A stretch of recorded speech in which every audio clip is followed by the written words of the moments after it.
What is death? Is it the end? Or is it the beginning?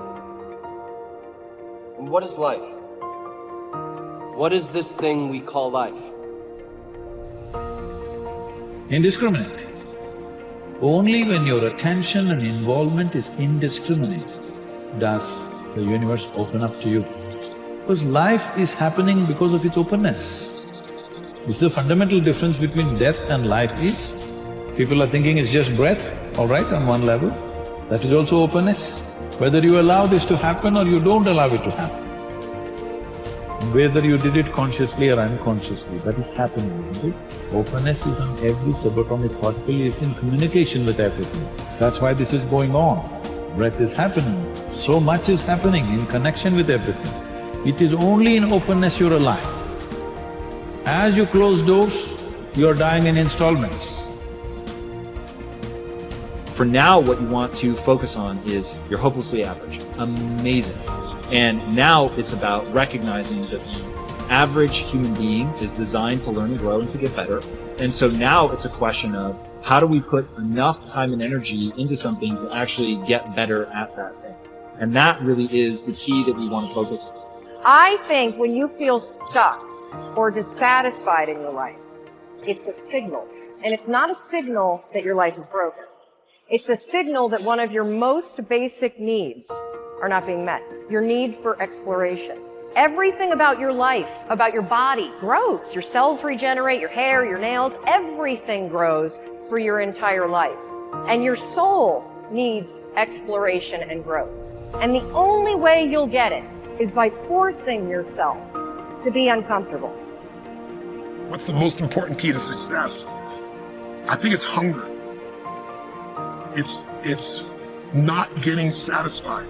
A hunger that doesn't go, a hunger to learn, a hunger to grow, a hunger to serve, a hunger to give, a hunger to create breakthroughs. Most people are hungry until they make a certain amount of money and then they get comfortable. And there's nothing wrong with that, but it's not about the money. It's not about the business. It's about your growth. Because every one of us either grows or dies. People ask me all the time, what does it take to be happy? I say one word, progress. Progress equals happiness. Because achieving a goal feels good for how long? A week, a month, 3 months? And then there needs to be something else. And the reason for something else is because you gotta grow. The only thing that I think people should fear is standing still. So I've often said that running 1,000 miles an hour in the wrong direction is better than standing still. Stop waiting for something to move you and move yourself. Every day, move yourself. In the morning, move yourself. In the afternoon, move yourself. At night, move yourself. Be very intentional and very deliberate about moving yourself. Pleasantness is the choice, isn't it? So why is it so much unpleasantness is happening in human experience? Because we never took charge of the inner dimension. We believe by fixing the outside, everything is going to be okay. In the last 100, 150 years, with the advent of science and modern technology, we have fixed too many things on the outside. If you fix any more, there won't be a planet left. Yes, definitely this has brought much convenience and comfort to our lives. In every way, we are the most comfortable generation ever. Do you agree with me? I know you have series of complaints about how things are not okay, but we are the most comfortable generation ever before on this planet, isn't it so? But we cannot say we are the most joyful generation on the planet, we are the most loving generation on the planet, we are the most blissed out generation on the planet, definitely not. We are complaining like crazy about everything, like never before. This is because we fixed the outside. Comfort and convenience has happened, well-being has not happened. If your interiority was handled by you consciously, you would definitely keep this in a blissful state. So is bliss the goal of life? No.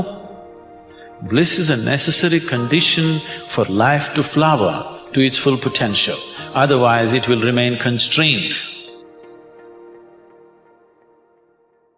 How to address the larger issues of my life? There are no large issues in your life. What is the large issue that you're talking about? It is just about what job to take, which girl to marry, That covers it. where to go for vacation, whether to get married or not get married, you know? These are the things, isn't it? These are not large issues, these are all little things in your life. Yes. Oh, is it just a small thing whom I get married to? I'm not saying it's a small thing. But as an issue, it's a small issue, little issue. As a consequence to your life, yes, it has many things. But this is something that human beings have done for millions of years. We have enough experience on these things, isn't it? We know that whatever job we take, whoever we marry,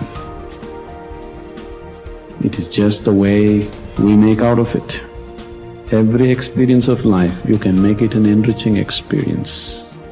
Every experience in your life, you can make a curse out of it. See, there is nothing wrong in your job, whatever job you're doing. There's nothing wrong getting this job, there's nothing wrong in losing this job. There's nothing wrong in getting married, there's nothing wrong in getting divorced. There's nothing wrong in not getting married. There is nothing wrong in anything, there is nothing wrong in this or that. But it is just that you make misery out of it, that's wrong. If you do this, you make misery out of it. If you do that, you make misery out of it. That's what is wrong with you. So you got married, is it wrong? That's not the point. There's nothing wrong with it. You did not get married, is it wrong? No, there's nothing wrong with it, that's wonderful too. You got divorced, is it wrong? No, that's also wonderful. It is just that you make misery out of everything, that's what is wrong. You just address that one issue, everything will be settled. The ego, of course, looks for liberation from its unsatisfactory state.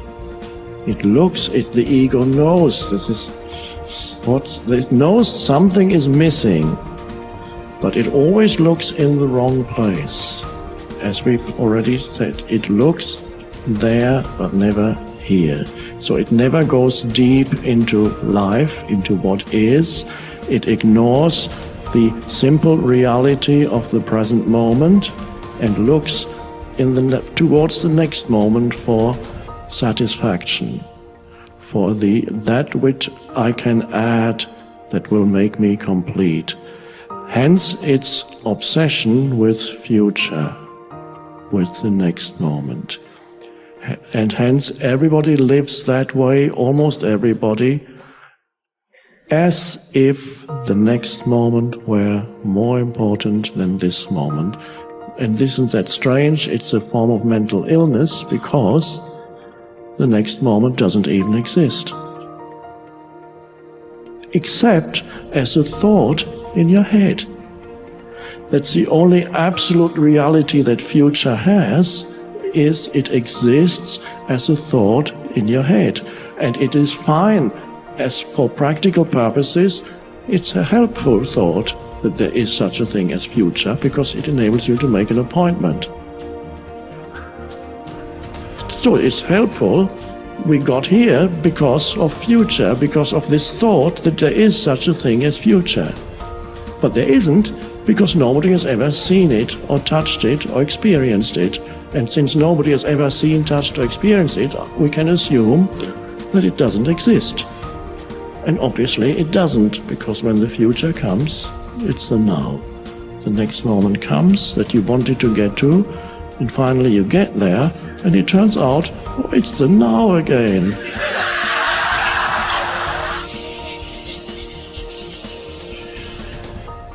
And the ego runs away from it, not realizing that what it has been looking for is hiding here.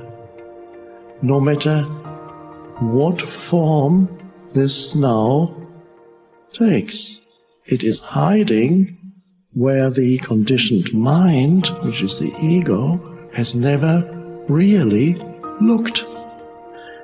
It always made the now, at best, into a means to an end, okay, this now, I need this now because it enables me to get to that more important, get to